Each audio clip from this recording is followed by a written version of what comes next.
I'm Richard, proud owner of Little Chocolate Lab Blue Blood Bulldog. It's a mouthful. We got her from Battersea Dog's Home. This is a lovely little bundle of cuteness. God, she's gorgeous. But I'm going to tell you about what it's like to own a puppy. The first 4 weeks. What's good, what's bad, what to do and what to avoid. I'm not a puppy specialist, I'm not a dog trainer, but I've learned a hell of a lot in my time. First thing I'll say is there's a lot of things you will think, when you watch videos of little puppies, cute little puppies, and people training dogs on YouTube.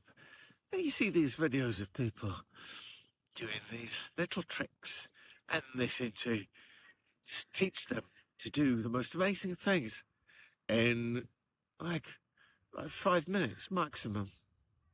And our dog is definitely not the same as those. Labradors are supposed to be quite trainable. I'm not experienced about bulldogs, but she takes a long time. She's stubborn and intelligent, and doesn't want to be taught. But stick with it anyway, because eventually you will learn, and you will get there. And she took a bit longer than normal. But yeah, you watch a video and you go, this is easy. Trust me, it's not. But anyway, we got her. She was 8 weeks old. We took her home, and there was lots of advice from friends and all sorts of places to get this, buy that, and we thought, sod it, we'll just get those things, ad hoc as we go along. But trust me, I think there's a lot of things you should get right away, mostly because puppies' brains are so malleable. They need to be kind of taught really quickly, rules and patterns, and they need to get these ingrained in their brains. And one of those things is to learn to go to sleep. Sleep is one of the most important things in their lives, apart from food, which keeps them alive, and water. But sleep, without enough sleep, they will turn into little devils. And blimey, we didn't let our dog get enough sleep. We just thought, she'll sleep on the sofa with us, and the rest of the time we'll play with her. But the problem is, if you don't get a cage and a pen and start that routine straight away, she will want to sit by you. But, you cough, you sneeze, you pick up a cup, you eat, anything you do, and she'll wake up straight away. And then you'll break her sleep. And then she'll not have enough, and she'll become bitey and a menace, and just really, really badly behaved. She'll want to chew the sofa, and it's awful.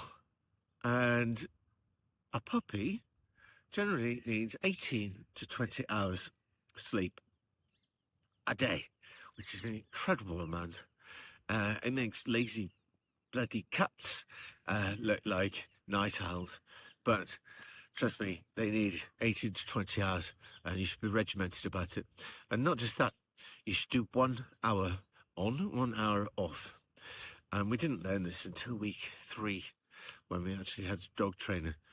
Mark my words, she was the best thing ever, because, week 1, it seemed easy. Week 2, she just became a nightmare. Week 3, we were just wanted to give her back. I mean, it was a nightmare. So we called this lovely dog trainer, and she just taught us a few boundaries. And she said, get a cage, and every hour, put your puppy in the cage, blacked out, and somewhere quiet, away from where you are, and put it to sleep. And she should sleep for an hour to 2 hours. Hour and a half is fine. And then when she wakes up, you should set a timer for an hour. Do some training, just a little bit. Not too much to wear them out and make them all moody, but just give the puppy, a few sit-down things, kind of do with a little treat, try and get them to sit down. And every time they do something good, give them a little treat. And every time they do something bad, don't react. Never react, especially in the early days. If you're like jumping up, just turn away. Don't go, no, no, don't shout. When they bite, don't shout, turn away. And if they persist, either you walk out of the room for 10 seconds, or like if they keep on biting the cushions or the sofa or something like that, then put them behind a door and lock it for 5, 10, 20 seconds and then back out, and just don't react. Don't make a fuss, just let them back out again. And it makes them just really quickly realize that that's not wrong. Reactions seem to be, even angry reactions seem to make them go, oh, this is attention. I like attention, and it gets me more. So and it escalates and escalates, and trust me, it's hard to come back from. But the moment you start separating yourself from the dog when it's been troublesome, like that, it's amazing. And in 1 week, we have a different dog, and the sleep has made her incredibly calm by comparison. She's still a bundle of energy. She's lovely. She's limbs and ears everywhere.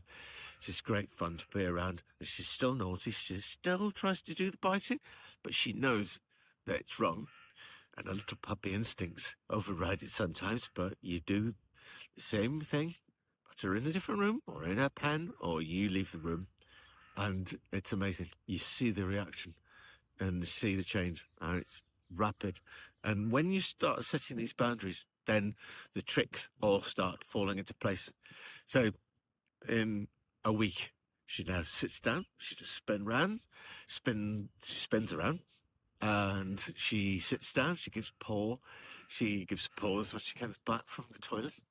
And she's now learned to tell us when she needs to go potty time. So another thing about potty time, you always say the same thing. Make sure it's always got the same mnemonic. So things, you are consistent with your words for things. Don't go down, no, things like that. Potty time, potty time, potty time. Things like that, and keep it consistent. And she is now learnt to even sometimes bark at the door, and she'll go out and she has a little poo or a poo and a wee. And sometimes, because she's so smart, she even does phantom wheeze, which is hilarious because she knows she's got this far, and she always gets treats when she does her little phantom wheeze. Wheeze. She always gets treats as a reward, her little payment. So she's now learnt that she can pretend to do a wee and then treat like this, which is very cute. And I could give her a treat anyway. But yeah, this is probably one of the first things, first bits of advice I could give you, I think is really valuable. A couple of final thoughts as well before you get a little puppy is I'd really think long and hard about kind of how it's going to disrupt your life financially, but also in terms of sleep. Now, thankfully, not financially for me, but thankfully my work situation seems to have almost dried up, save for a few spurts here and there. But without that, in those first 3 weeks, and 3 weeks is still, not enough to get to the point where the puppy is happy being on its own. Trust me, you will not be able to work. So, for example, I was the one getting up every night for 4 potty times, latterly 2, and that's hard. And then the dog constantly biting before we really knew what to do. That's really hard. So, then you start kind of feeling like you're losing your mind a little bit, and things that are stressful become really stressful.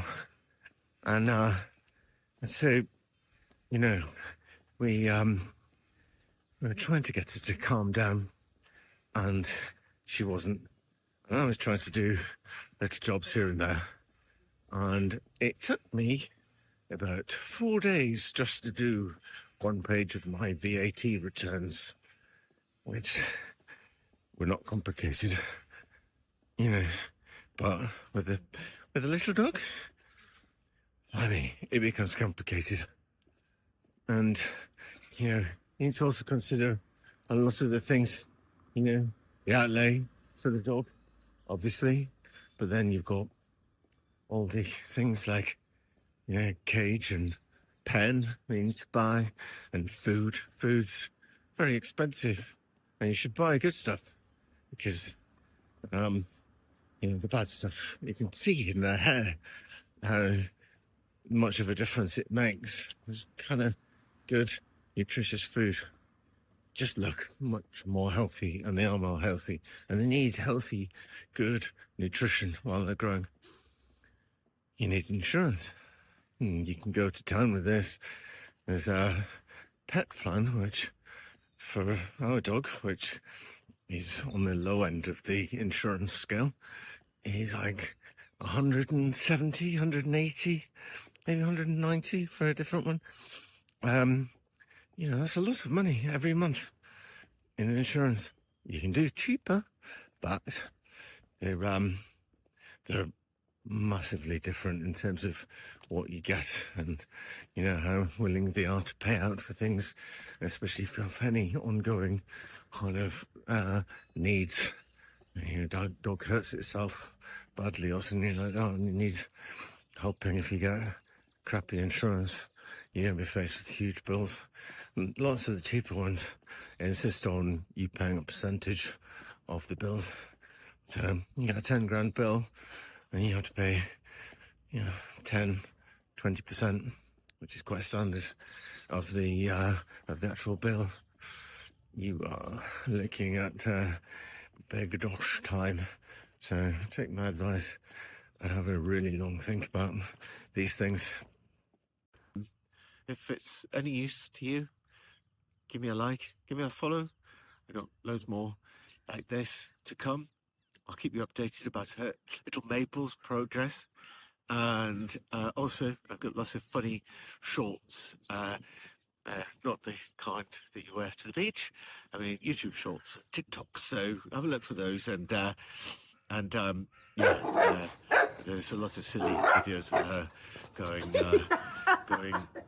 into attack mode, the mop and the brush, which is all very amusing. See you at the next one. Ta-ra.